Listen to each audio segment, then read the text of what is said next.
So the question is, I think you've correctly described, and I hope you will say it every time you speak publicly, and I hope to do the same, that we're watching the transformation of the free world into a totalitarian system. Yeah. I don't think that's an overstatement. And so the questions for each of you, start with you, Vivek. How do we stop that? Because if we don't, then we're done. Yeah, so I agree with everything Bobby said.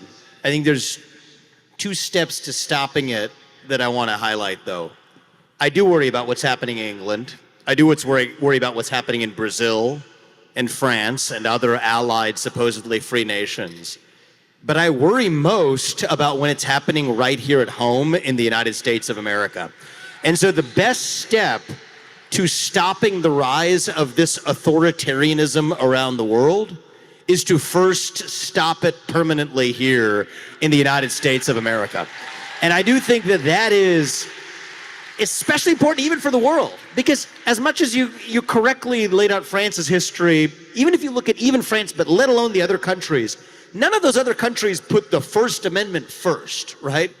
So we can preach to other countries about their failure to respect free speech, but our whole national identity, like who we are as Americans, the existence of this country, the fact that we all call ourselves American, that only means something in reference to our actual rights that we have given the people of this country since 1776. So it goes to the heart of our own national identity itself. So the first thing I would say, Tucker, is yes, are we seeing it around the world? Yes, but fixing the problem starts right here at home.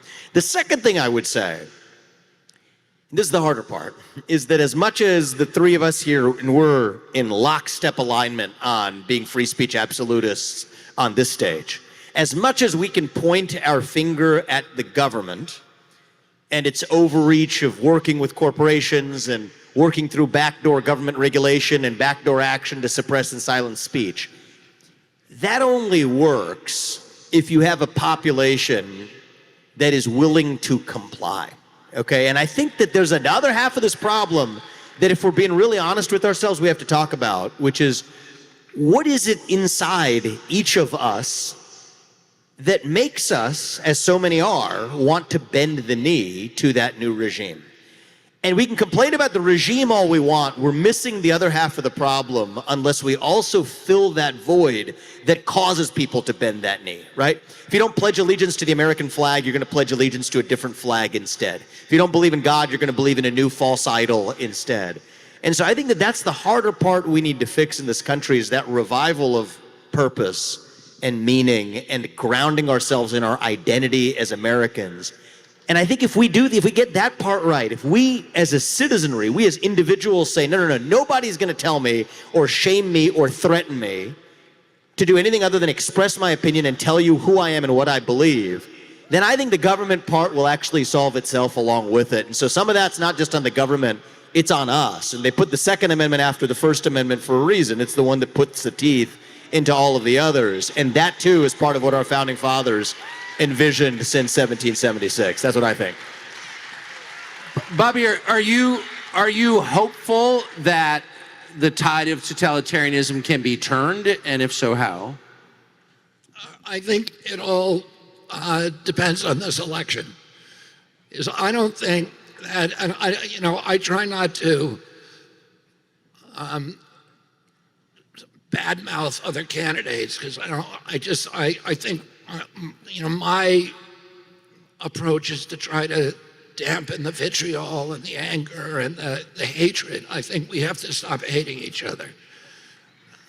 But I don't, from the statements that Kamala Harris makes and that her vice president makes, I don't think they have a clear vision of what the country's supposed to look like. I don't think they understand the First Amendment. I don't think they understand the Constitution. I saw Kamala, at the convention, and she gave a speech that was very bellicose and belligerent. It was a kind of speech that was written by neocons and the CIA. The first time in history, they had a CIA former director speaking right before her, Leon Panetta. and military people speaking at the Democratic Convention. The Democratic Convention was a Democrat with the anti-war party. They were the pro-Constitution party. They were the party that was against Wall Street and against and representing the little guys, the cops, the firefighters, union and labor people. And I talked to you about this on the show last week. In the 2020 election, roughly 50% of the people in this country voted for Donald Trump. But that group that voted for Donald Trump represented 30% of the wealth in our country. The 50% of the people that voted for Joe Biden represented 70% of the wealth. There's been an inversion now where the Republican Party has become the party of the common man, of working people, of the middle class. And the Democratic Party has become the party of Wall Street, of the military-industrial complex, of big pharma, big agriculture, big tech, the big banking systems, and all of what Donald Trump calls the deep state, which is this web of financial interests that is not necessarily a little conspiracy, but it's a conspiracy of self-interest that functions together in tandem to shift wealth upward, to clamp down totalitarian controls, and to transform this country from the world's exemplary democracy into a corporate kleptocracy and a very, very oppressive oligarchical system, the kind of system that we fought a revolution to overthrow in 1776.